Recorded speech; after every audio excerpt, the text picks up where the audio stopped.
Hope Channel, changing lives.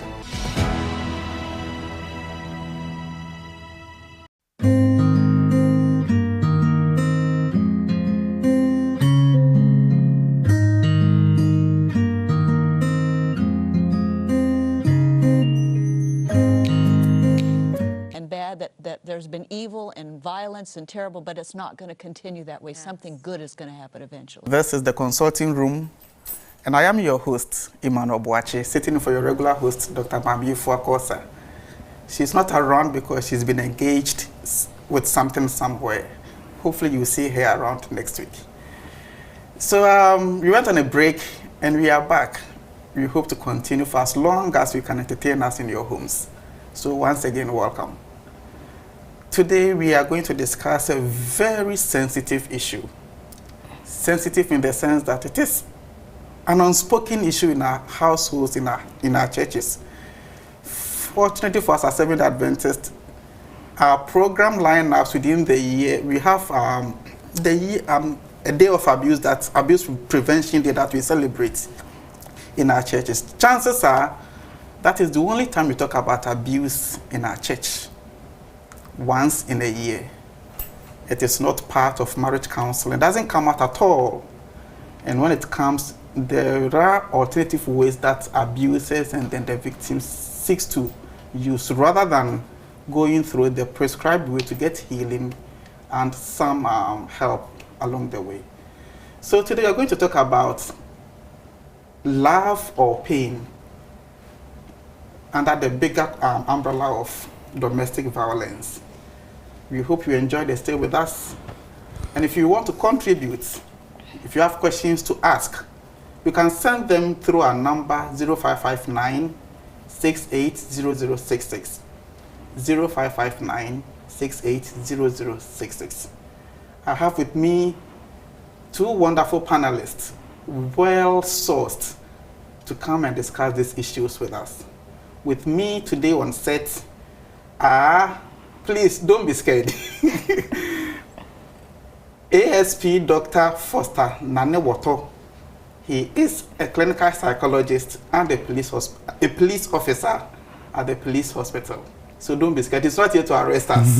He's here to teach us. Next to ASP is Dr. Harriet Hammond. She is a medical officer with the pediatric department, also at police hospital. Welcome. Thank you. Thank you. Thank you. So it was a cool day for me at work one night when a young lady came in, accompanied by a gentleman. He came around 11:30 p.m. thereabouts. The lady was showing signs of acute asthmatic attack. I got my alert hormones raised up, and then I told my nurses to prepare the asthma set as we go to attend to this patient. So we went, and I did my initial examination, and there was no sign of asthma, not a single one. So I became quite a bit confused. What at all is going on with this lady? So I wanted to ask more to find out what was causing her presentation.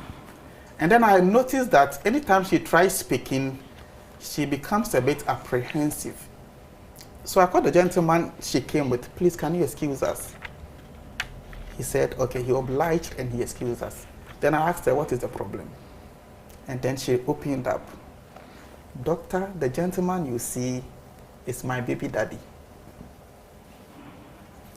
And he visited me, and in the course of the visit, there was a heated exchange. And he started beating me up. And I think if I didn't fake my asthma, chances are he would have beaten me mercilessly. And I don't know what would have happened. And because he knows I'm asthmatic, he got quite alarmed, and that is why he brought me here. I said, okay.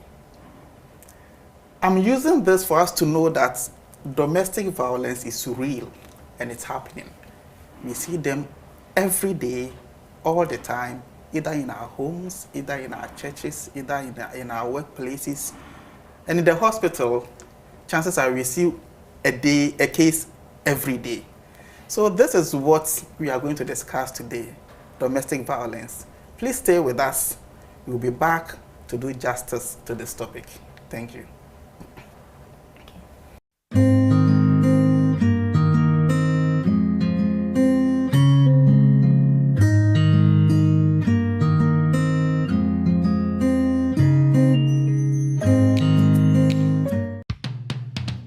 Dairy-free coconut milk. Cocoa dairy-free coconut milk. It's a fully plant-based milk, non-curdling in tea or coffee, and it's a lovely treat with any breakfast beverage or meal. It contains calcium and vitamin D2 for strong teeth and bones, and vitamin B12 to help boost your blood for vitality. Cocoa is 100% vegetarian and is approved by the Vegetarian Society of UK. It's also lactose and dairy-free, which is good even for people with lactose intolerance. Cocoa, get one today. Cocoa dairy-free coconut milk. Nature's health at your doorstep. For bulk purchases, contact 027-444-0180. This advertisement has been vetted and approved by the FDA. Cocoa dairy-free coconut milk. We want to defy our family's decision and get married or elope. I need advice. What should I do? Please, what should I do? How do I tell her I cheated on her months ago? I need help. What should I do? Okay, so for me, the moment I read the story, the first thing that came to mind was, wow, knowledge is indeed power. Sometimes we go through situations because we have no knowledge of how to go about them. If you come from a home like that, you are likely to accept anything the outsider would, direct at. The fact that we had an interesting ceremony where a priest prayed and all of that doesn't mean that magically you have turned into something else. If he finds his way to God, a Bible-believing church, and he goes and he wants to change, nothing is impossible. Is he giving his properties to charity and stuff? Oh no, why?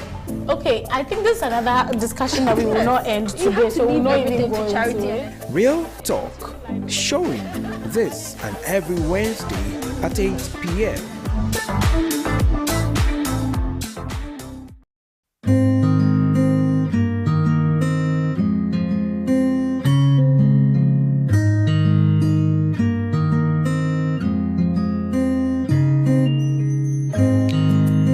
So welcome back on set. So we are here to talk about domestic violence with my panelists, ASP Dr. Foster Nanewoto and Dr. Harriet Hammond. So ASP, you've been seeing this either as a police officer or as a clinical psychologist. What is domestic violence at all? Well, in simple terms, it's just any kind of violence or abuse that occurs within the domestic setting, and interchangeably it can be referred to as family abuse or sometimes intimate partner violence.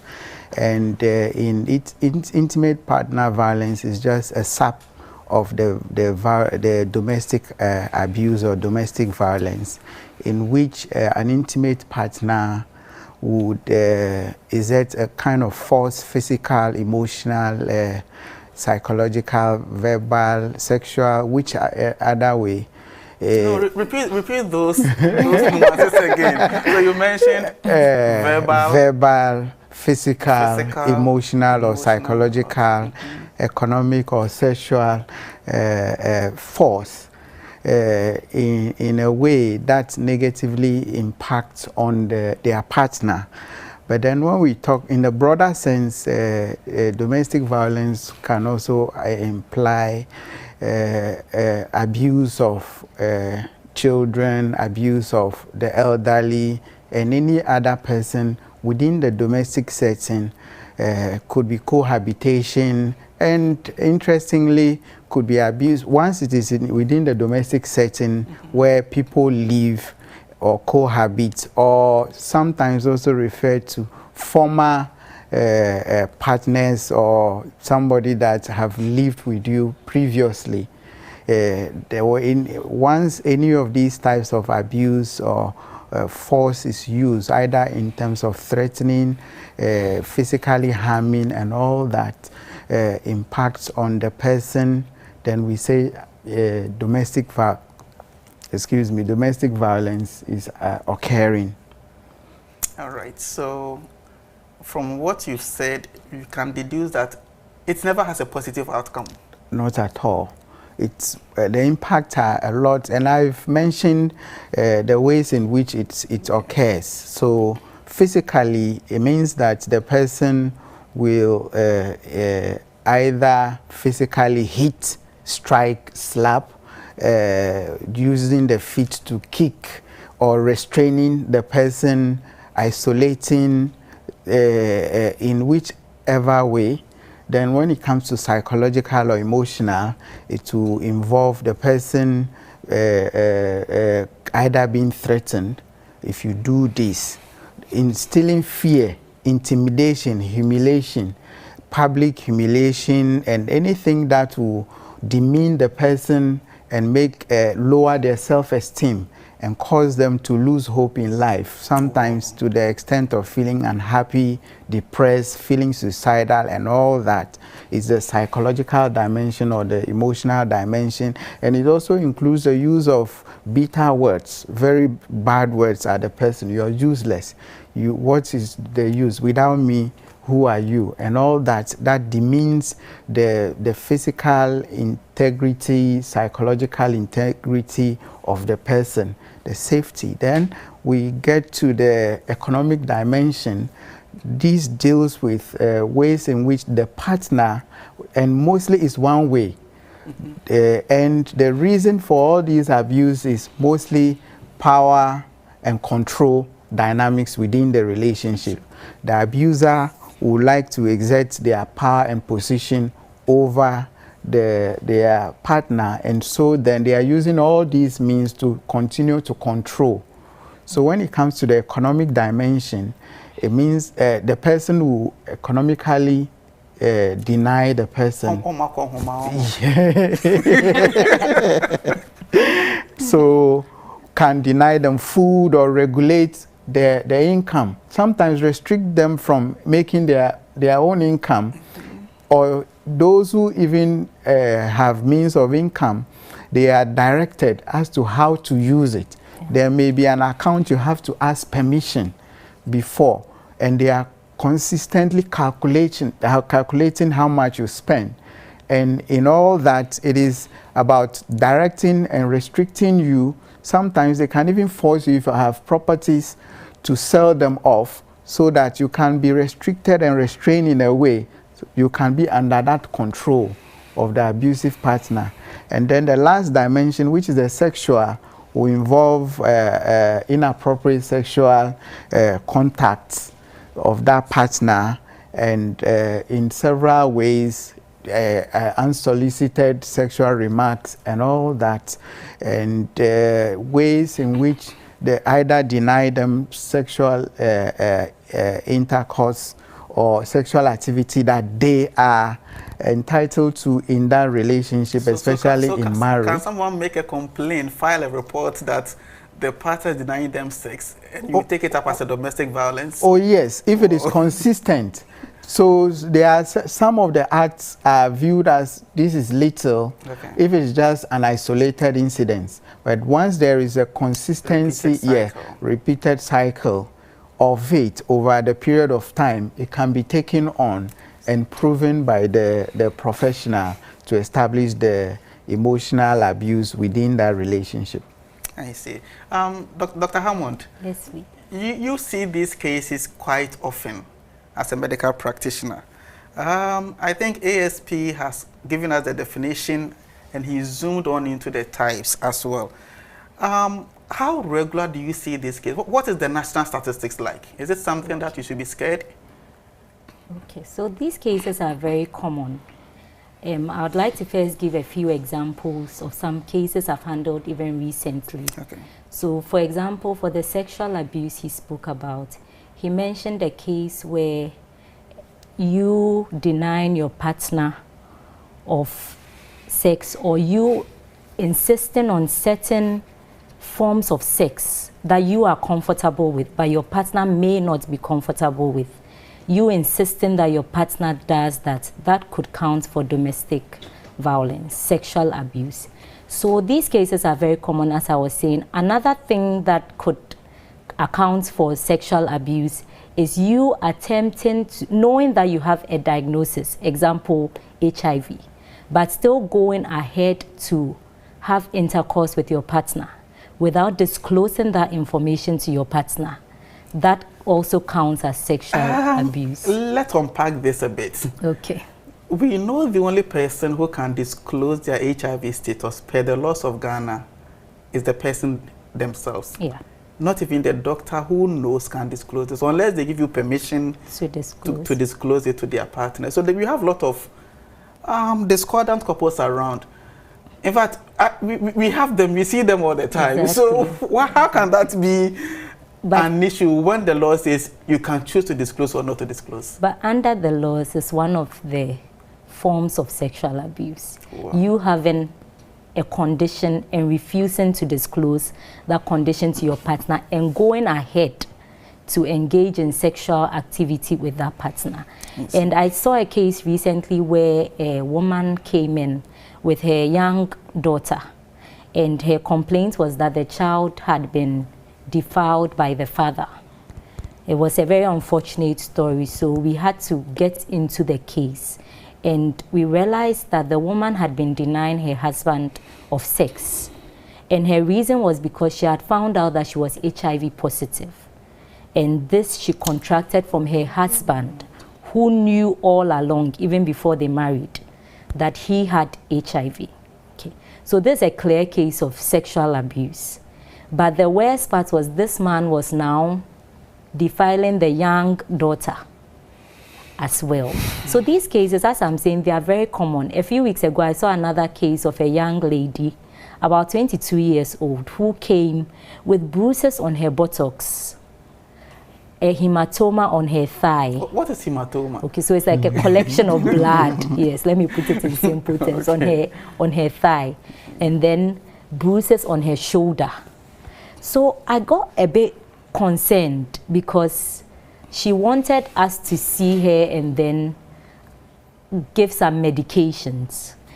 Going into the history, I just turned the folder a bit and I saw that exactly a year ago she had come with the same presentation. Exactly. So I went into the history and found out that this girl was with a guy who was her boyfriend. This guy was preventing her from working. Okay. But then she had still. So this is exactly that goes to the economic abuse. Exactly. So he didn't want her to work, and then apart from that, he was beating her up because she was working. So that goes to the physical abuse. Exactly. So these cases are very common. We see them so often, and the statistics in Ghana are quite disturbing. So from the 2016 statistics that I picked up on domestic violence, that was done, a survey that was done in Ghana, it was noticed that about 26.7% of women have experienced one form of abuse throughout their lifetime. Okay, so that's about 30%, if I should put. So if you pick maybe 1 in 4 women, that one person would have been abused. Okay, and this is a worrying statistic. As for the defilement cases, it's one I'm very passionate about, and it's so sad because we see it so often that a week you can see close to 3 cases. Sometimes daily you can see some, and you are just wondering that this is one hospital, so what is going on in the other facilities? Exactly. And so those that are unreported. Exactly. So the statistics are worrying. They are worrying. Yes, but let's talk about the legal framework. By the way, viewers, on Thursday, the Law Chamber, which is a program on this channel, will continue this same topic, but they will look at the legal aspect of domestic violence.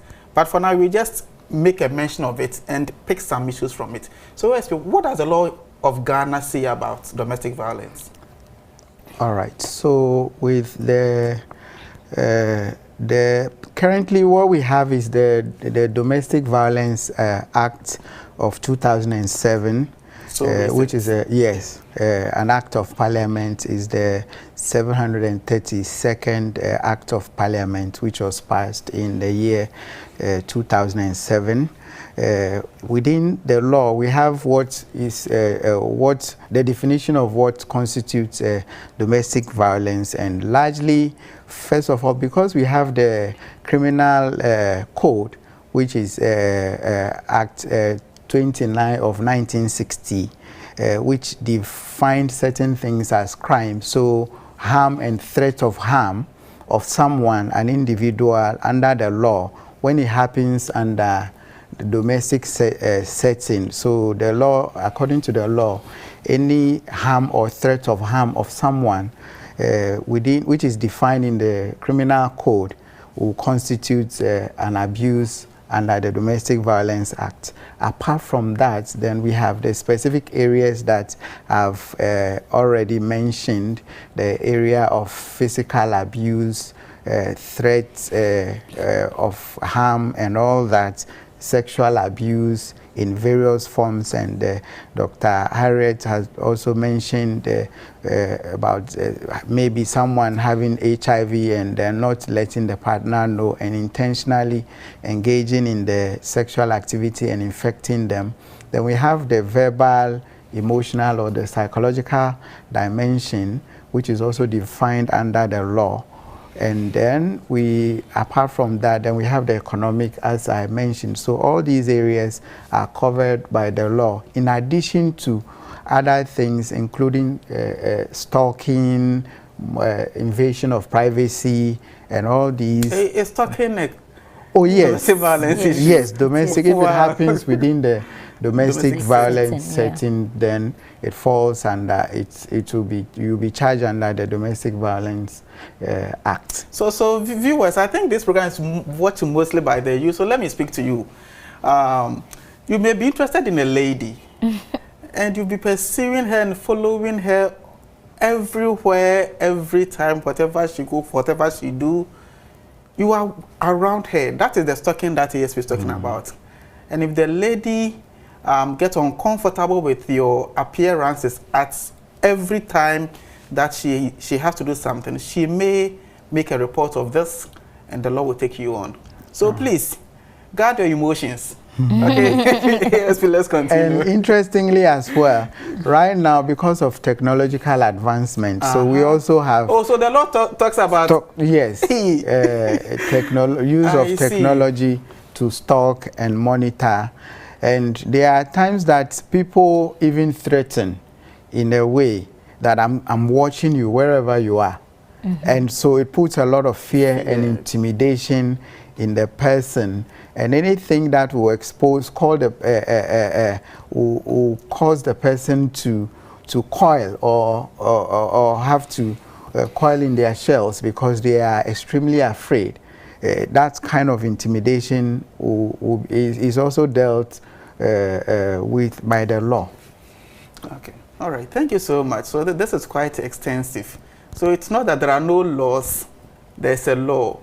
We'll come to how to seek help when someone faces this, and then we look at some portions of the law that can also help as well. But Dr. Harriet, Dr. Thomas Hammond, so what predispositions will make someone act as an abuser? Okay. So for abuse, usually we've noticed, or from research, if I should put it, or it's been observed, that those who are abused tend to become abusers. Okay, so you would expect that when someone is abused, when the person recovers, the person will be more empathetic towards others. But it's rather been noticed that those who are abused tend to become abusers. It could be as a form of them wanting to exert control. So this is the case where all my life... Boomerang effect, right? Exactly. So all my life I've been abused, I've been suppressed, I've not had a chance to express myself. I've been beaten, I've been insulted, I've been denied things. And then I now get the chance to be on the other side. Even in school, if you remember, we always used to say that bullies tend to bully others. Yes. Those who were bullied once and they come out of it, they then tend to become bullies. Because that's perhaps all that they've seen. Exactly. All the days of their lives, and that is how they will act. Exactly. So these are some of the things. So someone who has been abused is most likely going to be an abuser. Okay. I like to give examples. We had a case about a week ago of a young boy, about 13 years old, who came to the consulting room and he had been sodomized. Okay. So it was a cause of concern. So we wanted to find out how did it happen, and then what has happened, how did they get to know about it and all that. But from taking the history, we found out that this 13-year-old boy who has been sodomized had also sodomized someone else, a 6-year-old. And that was actually how the case was discovered. So this 6-year-old tells the mother that this 13-year-old has done this. And then when the 13-year-old is taken to the police station and questioned, they find out that this 13-year-old has also been sodomized by someone who is about 16 years old. So once they come out of the situation, they then also want to give it back. And as you are saying, most of the time, that's all certain the abusers they've been exposed to. If I saw it done and I thought, oh, this is normal, then I'm most likely going to do it. I was talking about the young lady who came with the bruises all over. There's bruises, I'm sure, yes. She came with bruises all over. Small cuts. Cuts, yes. Let me put it that way. And, you know, in the history, as I was asking the girl, I kept asking her, the boy you stay in a compound house with the boy, family house. So the boy's parents are around. Did they see what was going on? And she said, oh, yes. They actually saw the boy's dad came out as the boy was beating her with the mop naked. And the boy's father was actually encouraging the boy to continue. So I asked her, does the man also beat his wife? And she's like, yes. So then I could understand the boy in that's all he's been exposed to. He's seen his dad beat his mom. So in this case, the boy will grow up abusing the partners. Exactly. And then if they have daughters, they will think being abused in relationships is normal. Exactly. But as I'm saying, even as we talk about these predisposing factors, it's important to note that there are reasons, but they are not excuses for the behavior. Abuse is abuse and should never be excused. But these are some of the reasons why people tend to abuse. There are other reasons, such as people being into substance abuse, drugs, alcohol. So how they would express their anger may be different from someone who is not on those substances. Exactly. Let's ASP. Yes. Okay, so as an addition, we have also observed poverty as one of the, or unemployment as yes, one of the predisposing factors. However, there are abuses that also happen in situations where persons are employed and are very rich and all that, but still tend to. So the dynamics are different. It is also not automatic that once you've observed it, then you automatically tend to do it. However, the risks are high, especially when there are social orientations, unintentional orientations that justify these abuses, and there are certain cultural frameworks that expect one person to be extremely suppressed and the other one raised above the partner. Then it increases the chances when the one who is supposed to be up and high is not getting that kind of submissiveness in quotes from their partner, then they tend to use force and all other tactics to suppress them, and the abuse will continue. All right. So All right, so these are some of the factors that may make one act as an abuser. What about the victims? Are there any predispositions that we've noted consistently along the way that comes across as common to all of them? All right. So with the victims as well, in actual fact, abuse can happen to anybody, no matter their status in society. I have seen in my clinic before a gender advocate, someone who stands up and try to advocate an empowerment of women being abused and severally, and he could not just go anywhere to talk about it. Just this week, I've seen a woman with a PhD experiencing serious abuse, economic and physical, psychological kind of abuse ongoing. It doesn't matter who. But then the predisposing things that can make you even more vulnerable is the fact that there is a cycle of abuse. And in that cycle, first of all, it starts with the building up of tension within the environment, within the relationship, to the point where the incident of abuse will happen.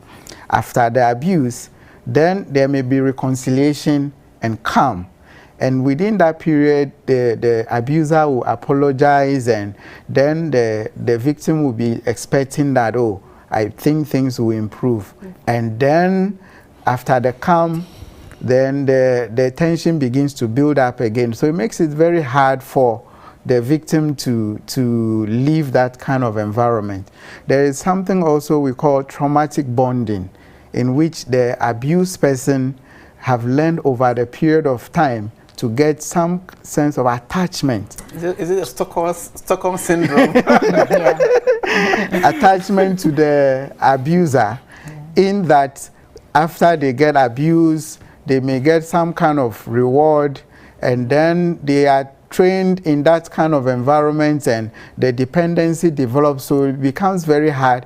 They are always anticipating some abuse, and then be rewarded. And then be abused again and rewarded. So that also can make, and then childhood experiences will also come into play. If you've observed an important role model going through, a mother or a caregiver going through that, and it is normalized over the period of time, then it becomes like, oh, this is what it is. And there are times that the victims are always made to believe that they are the cause of the reason why they are being abused consistently. And when that happens, then they become so disempowered that they are not able to take steps to even remove themselves. I see. All right, so viewers, we are having an interesting discussion on domestic violence. If you just joined, you may notice that today you are not having your favorite Mamiefa in the hosting seat. It's because she's been occupied with something else, and I'm deputizing for her for today. So you'll see her in our next or subsequent episodes. If there are any questions, if there are any comments, you can send them to us on our number 0559-680066. We are talking about domestic violence. Dr. Hammond, what are the implications? Okay. So I have suffered a form of domestic violence. What are the implications medically? Okay, so medically, they usually come in with, as I was saying, bruises. They can come in with black eyes. So if you see someone at work and you see that the person has a black eye, don't just brush it off as, oh, this is one of those things. Some people can wear glasses. It's like, oh, she's gotten a polo, but there's something really going on at home. Okay, they can come in with cuts. They can come in with bends. So if someone comes in with a bend or comes in with an unusual presentation medically, you shouldn't just brush it off as one of those things. You should always probe further to find out what actually caused this thing. You should want to know if the injury you are seeing, the mechanism supports the injury you are seeing. So you see someone who has come in with maybe a fracture, a bone is broken. Okay, and then you ask the story, and the story she gives doesn't add up. This is very common in children. We see them all the time. They can come in with a bone broken at a certain part of the body, and you know that this child is not even walking. This child is not crawling. So how did the child fall down so much that the child has this thing? So it should always, you have to have a high index of suspicion. If you see someone who is constantly coming into the hospital with very weird reasons, some people come in depressed, some people may come in depressed, some people may come in anxious, we have to refer them to see the clinical psychologist for help. So any atypical presentation which doesn't fit the story they are giving you should raise a high index of suspicion. Okay, and then also when you see these things, you should probe further. As a medic, you should probe further, find out what's happening. One of my bosses always says that if a woman comes in at 11 p.m. with her child, you shouldn't be in a hurry to send them home, because you don't know what is chasing them. Okay, so it sounds funny, but it's actually true, because I mean, like the story you gave, for example, the woman comes around 11. It could be that she was being beaten at home. It could be anything. You don't know what she's trying to avoid. So, I mean, you should have a high index of suspicion. And then people that come in frequently with these presentations, maybe once you may not suspect, but always when you go through the history and you realize that this person came last month with this, the person is coming this month with maybe something similar, it should always raise your suspicions that the person could actually be suffering from abuse. Okay. Can it result in some long-term disabilities? Definitely, definitely. So psychologically it can. We've talked about depression, we've talked about anxiety. Some people can have post-traumatic stress disorders, where when they remember the abuse, they relive the experience all over again, and then they are unable to cope well. But then even medically, depending on what is being done to you, I mean, recently we all read in the news of a situation where a woman died, and they said she was hit in the chest and developed. So that's various things that can happen to you, depending on what was done. Okay. ASP, health per definition includes emotional well-being. So how does domestic violence impact our psychological well-being? Okay. Before I even come to that, just in terms of the disabilities, over the period working at our facility, I've seen someone ending up with one eye, because the partner was so angry and used a belt and throwing it in, and then the eye is off, and that is it, permanent. When I was young, I witnessed one.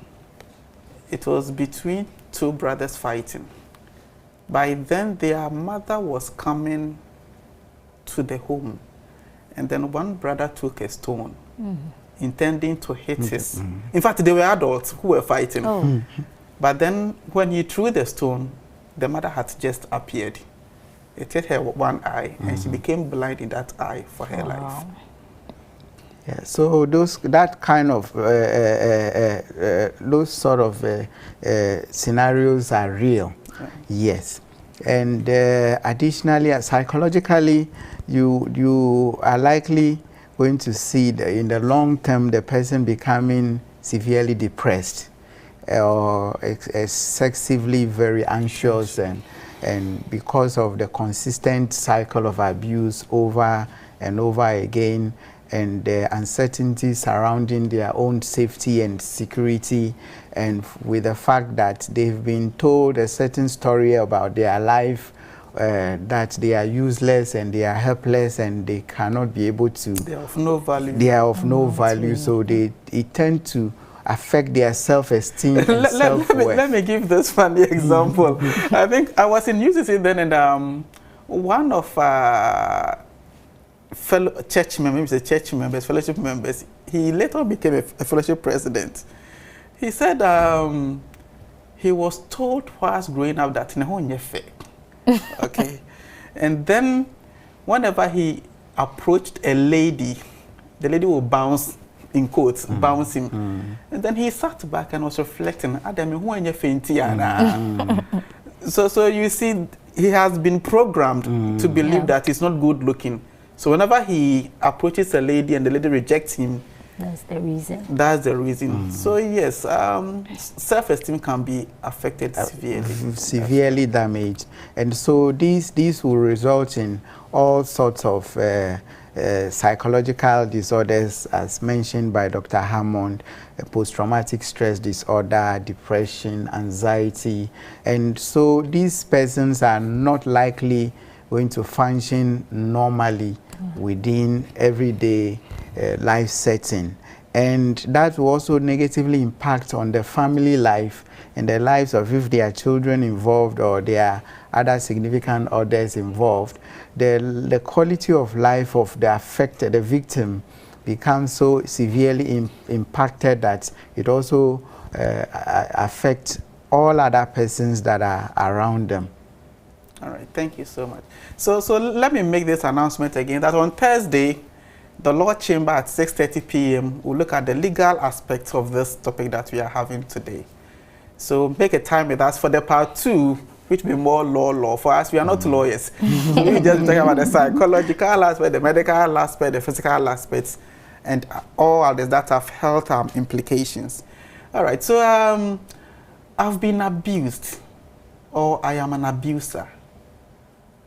How can one prevent these incidences from occurring, either as an abuser? How are there means that one can stop being an abuser? And if I'm a victim, how can I prevent my partner or my dependents from abusing me? Dr. Hammond.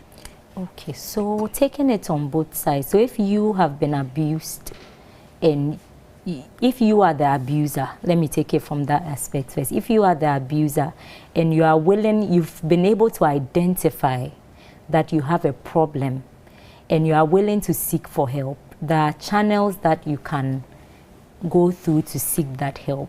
ASP would be the best, yes, take us through those channels. But the clinical psychologists are excellent at what they do, and they can help you to come out of those tendencies. Because I believe that even apart from just they being abused, there are certain people that have certain personality disorders. There are some people with antisocial personality disorders that because of that they tend to abuse others. There are people who lack empathy, so they tend to abuse others. All those things, I believe that with the help of a clinical psychologist, you can be walked through the process to recovery. And then if you are being abused, you need to walk out of the situation. How? So, if you're a wife, you shouldn't work out, exactly. living So your marriage, your children. So I mean, there are various reasons why people don't work out. There are so many reasons. People are afraid of the unknown. If I'm to work out, what next? Where am I going to stay? Who is going to take care of my children? I remember there was one case, the woman told me, is it the police and the courts that will take care of her children? No. Yeah, so in this case that I asked her, do you want to press charges? She said no. Yes. Whenever they come, most of them, Dr. Adefeminaminko. Yeah. And even those who press charges, it gets to a certain point when they realize the thing is getting there. They would now want to withdraw, exactly. So, I mean, there are so many reasons why people would not want to seek help. Also, another reason is social stigma.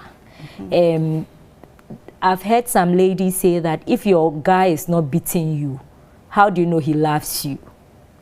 And certain statements like this, exactly, certain statements like this put an indication out there that as a man, as a woman, you should be beaten to know that you are loved.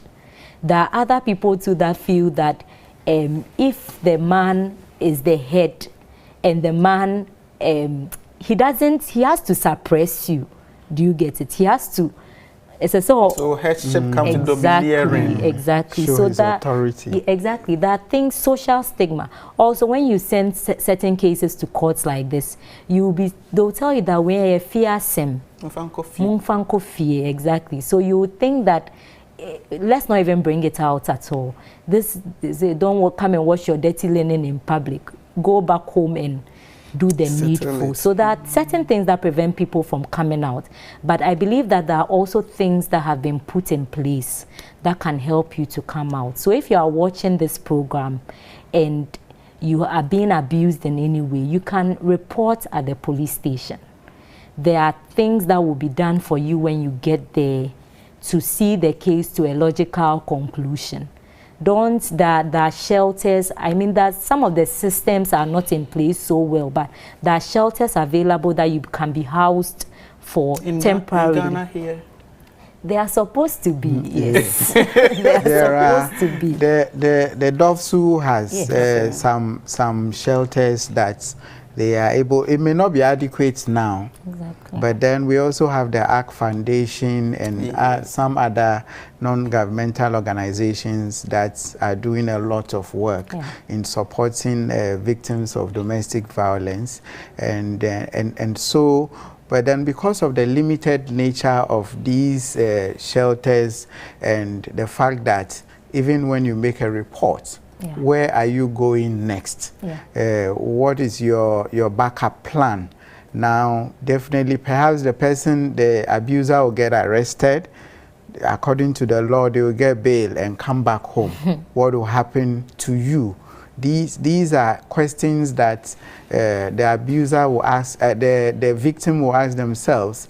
And because of certain cultural, social, and religious parameters as well, the victims, and mostly as per the statistics, women are mostly the victims.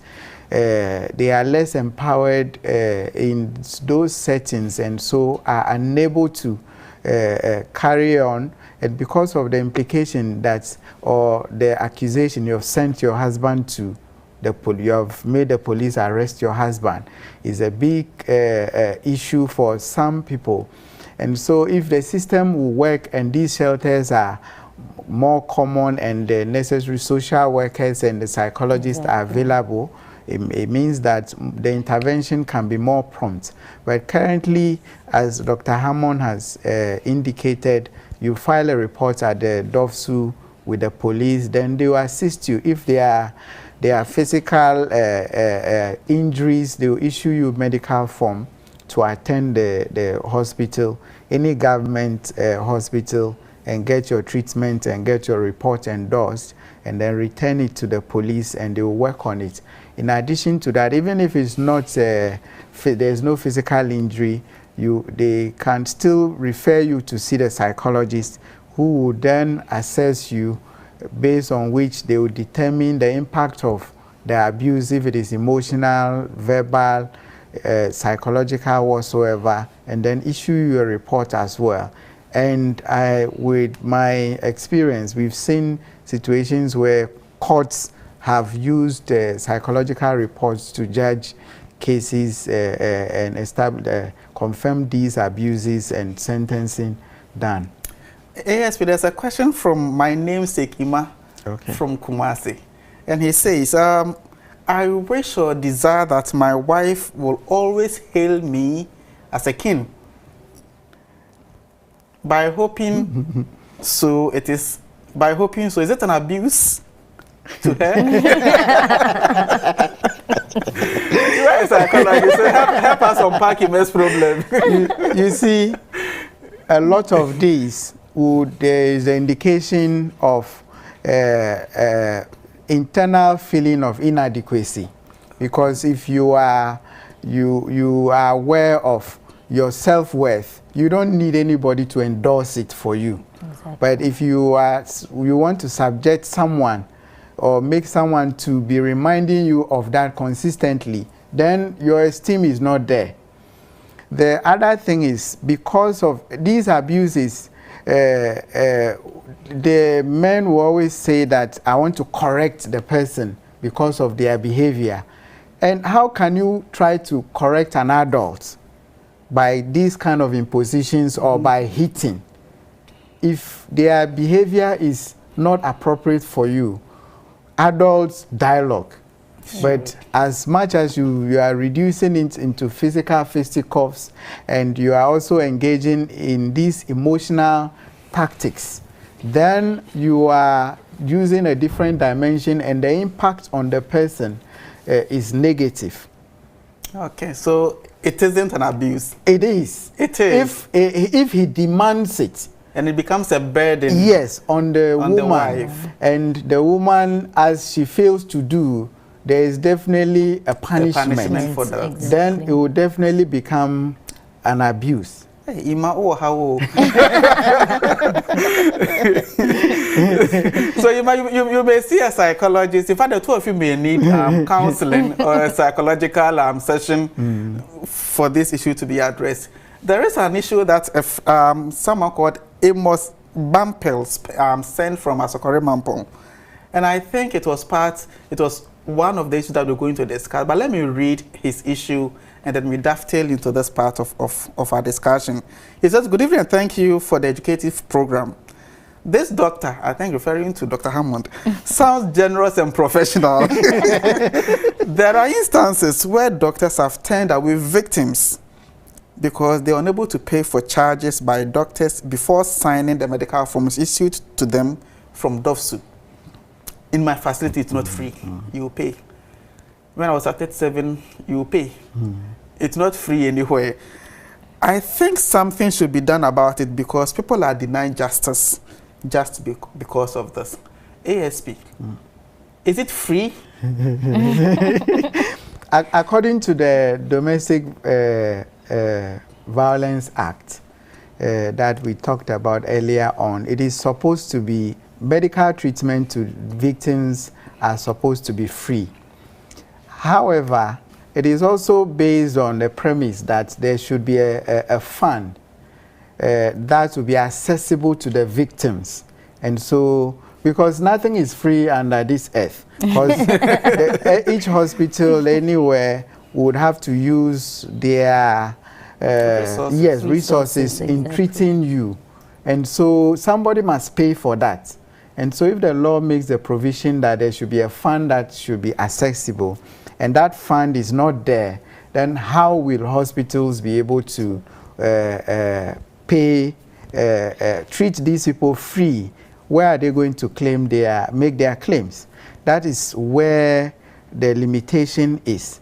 But I believe very much if the institutions that matter are able to take up the challenge, and there is an active fund that is accessible for these victims of domestic violence, I believe hospitals will not charge victims for the crimes that for the treatment that they do for the injuries they suffer as a result of domestic violence. Dr. Hammond, you see these issues every day. Okay. Is it the case, do they have to pay before you attend to them? Okay. All the time? Okay, so usually if the person comes with a policeman, accompanied by a policeman. Accompanied by a policeman. If they come with a letter, sometimes they actually come with a letter to the administration. In these cases, if you are accompanied by someone from DOFSU, you are not charged. Is it? You work at a police hospital, so is this the practice at a police hospital? Okay, so or it is the national policy? No. Dr. Nanewato, I think you can chip in this. Is it the national policy? According to the law, it's supposed to be free. Exactly. Okay. Yes. But as with what I've said earlier on, so hospitals are not. I mean, you come with a police officer with a even note to the administration. No, I don't think it pertains in other hospitals. I'm sure that will be just because of the police hospital. Okay. Exactly. But usually for the children at police hospital, we see them for free. Okay. But then as we are saying, usually they are accompanied. I think the systems need to be strengthened. The systems need to be strengthened because usually you are called to court another doctor is going to ask, who is going to fuel my car to take me to the courts? You are even at the courts there, you are told that you are supposed to be given a stipend, but when you finish, no one says anything to you, and then you go home. Okay, so I think these are all issues that once the system is strengthened, the fund is accessible, I don't think doctors will have a problem, because if you come, you're going to do labs. Sure. Are you going to say you are not going to pay for the labs? Where's the hospital going to get that money from? It may be difficult. You may be given medication, sometimes we will be admitted. Exactly, so it's a bit dicey. ASP, we are getting to the tail end of our discussion. Use those as your parting words or your final words. How can one get help? What are the steps? All right. So, as I said earlier, you walk to the nearest police station and tell them about what you are experiencing and you want to report. And mostly they will refer you to the DOFSU unit of that district or that division, or the nearest DOFSU. They will direct you there.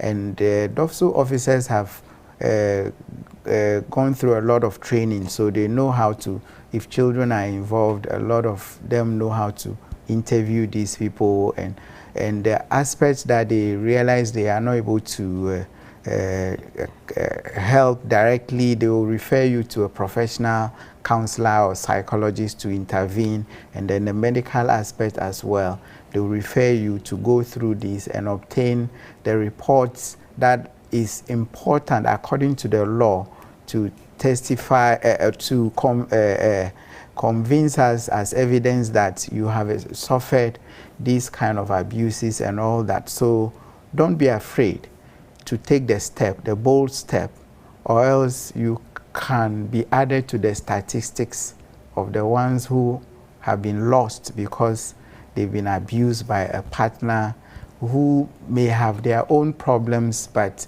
have taken it on you, which is not supposed to be the case. Dr. Hammond, I've been abused. Your last words anyway, I've been abused. Do I need to freshen up before I come to the hospital?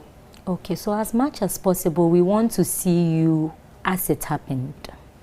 Okay, let me use an example of the defilement cases we see, because everything is evidence. We want to see you as much as possible in how it happened, as soon as it happened, so that we can accurately document what happened. That will help us to be able to know the extent to which the abuse has happened. So you don't need to freshen up. Come as you are, yes, and then we'll get fresh evidence that can be used as needed. All right, so viewers, here is where we bring our discussion to an end. I hope you got some take-home memoirs from what we discussed today. And this can happen to any of us, irrespective of our position, irrespective of our rank in society. You can be an abuser, you can be a victim. But there are ways that these issues can be corrected, whether as an abuser or as a victim. And don't be shy to report. It is never right to report abuse to your family elders, to your church elders, to your pastors. We are Christians, yes, but the law must work. So report abuse to the right quarters and let the issue be seen and be tackled from there.